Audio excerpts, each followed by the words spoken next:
player or an announcer? Both. Both? Yeah. Yes, sir.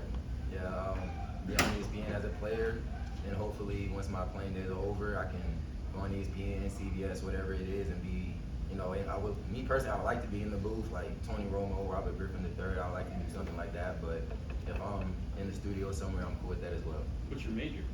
Communications. Okay. Yes, sir. When did you realize you wanted to? I think I realized that when I realized growing up, I just didn't want to do anything else other than sports. So I was like, well, I mean, if I'm not playing it for forever, then I can for sure talk about it. So that was my plan.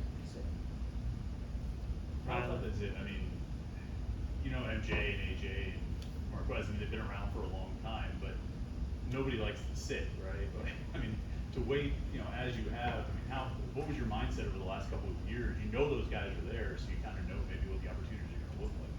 Yeah, no, it was just waiting on my turn for real. Just learning from those guys daily for the past 2 years, learning from what they see on the field, learning from what technique they would use. It was just a time for me to really learn and grow as a player because, in all honesty, I wasn't there as much as I thought I was there. Coach Collins saw I wasn't there, so he just wanted me to continue to learn from under them. And now that they're gone and it's my time to come onto the scene, now it's my turn to help bring these young guys up and help teach them. What were some of the things that Coach Collins or Coach Narduzzi or anybody talked to you about what they needed to see from you going into this season? Just having full confidence in myself to know that I can go out there and just play ball for real and have confidence in myself when I'm going for the ball, be sound in my tech and just be a good all-around player. Was there also talk about leadership aspects and they need you to step up maybe and speak and try to get guys going? Yeah, Collins, we talked about it for a good couple times. He really wanted me to step up and be more of a vocal leader. And I think I've done that.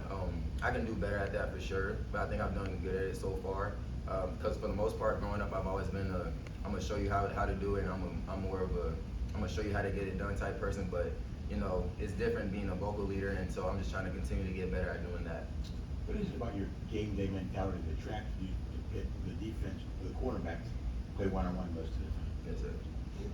Well, I mean, for our defense, it's kind of similar to how I kind of played in high school. So for our defense, being a man-to-man is not really anything new to me. It's just something that I'm continuing to carry over from that lower level now up. Is that something that appeals to you? The one-on-one guy? Yeah, I like to say I'm on an island a lot. So I just kind of take pride in that, and whoever steps up has to get strapped. How does having the guys in the safety position like PJ, Donovan, and Devon that played so much last year, how has that helped you and the other corners that are going to be starting for the first time this year? Right. Well, since they got playing time last year, they know what to expect, and I have full trust and faith in the guys to make the right call. So whenever I'm in doubt, I just look back there at whoever's behind me, and I know they're going to give me the right call. And I know they're going to go out there and do their job, and I'm going to do my job. And I just feel like, with those guys back there and me and whoever else is on the other side at corner, I feel like we're all going to gel pretty nice this year. I was at the Combine. I got the chance to talk to MJ and Bub, and they said both were each other's best rivals, and they pushed each other to get to where they're at now. Who's the rival that pushes you the most in practice? Yeah, I say for me, it's really two people. I'll say Kanate Montfield and Kenny Johnson. Those are the two main people that I'll probably go up against most times, just based off of how they line up, or just even in one-on-ones. Shout out to those guys. They push me to be my best every day, and I hope I'm pushing them to be their best every day. Who wins most of the time? I like to say I win most of the time. What makes them tough to guard, and what makes you what do you feel like you do well against them? Yeah, what makes both of them tough to guard is that they're very quick at the line. They're twitchy type people, and Kenny, he's a stronger type guy, so he'll be able to use his leverage and his weight to push off of you and stuff like that. And Tay, he's just you gotta be careful. If you go one way, he's going back the other way. You just gotta be careful with watching him. So and with me, I just feel like the way I kind of handle and go about that is I just try to make sure I get hands on and just try to stay in their hip and just go from there.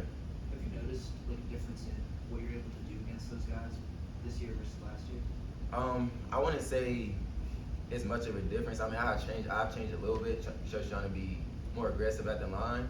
But really, I wouldn't say much has changed. It's just being more confident in my ability and in my tech. It's had a reputation of having talented corners, guys roll in, guys going to the draft.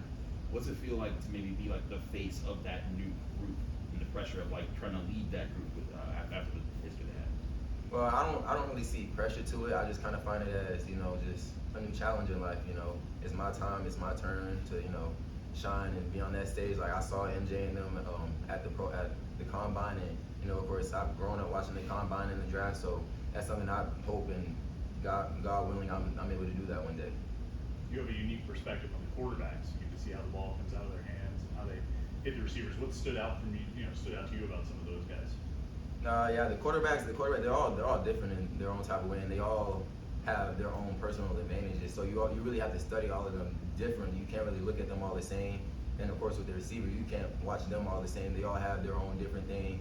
So you know, you just gotta be attentive. You gotta be attentive to just watching film, looking at the quarterback's shoulder, looking at how a receiver releases, just things in that nature. What's the approach for you compared to last season with this season, like in terms of sprint ball? How's your approach changed and how have you matured in this past year? My approach is just to attack every day. Just try to be the best every day that I can be. Try to bring my teammates up to be the best they can be, and just, you know, dominate every day, get 3% better. Marquez and MJ certainly talked a lot on the field. Do you have a little bit of that in your game as well? They might have translated some of it to me a little bit. I'm not gonna lie, they might have, but but no, yeah, they definitely helped when I got here, brought my confidence up to, you know, just have confidence in myself. Like, yeah, you can talk on the field a little bit, you can talk a little bit, and you know, I really appreciate those guys. You were a track star in high school, right? I want to say star, but I ran it for sure. What's been the biggest challenge converting what you got used to in track into football, but they're not the same speeds? Nah, so I mean, track and football, they're not the same speed, but I would like to say track kind of does translate a little bit, just because when you're running, like if you're a fast person, you're a fast person naturally. And I just feel like with track, it helps with your carryover speed, down the field speed, your turnover. I feel like track just kind of helps in those type of ways. What's your best 40? My best 40, the best 40 I ran last summer was 4.49, so I'm hoping to get that down. Final? Thank you so much.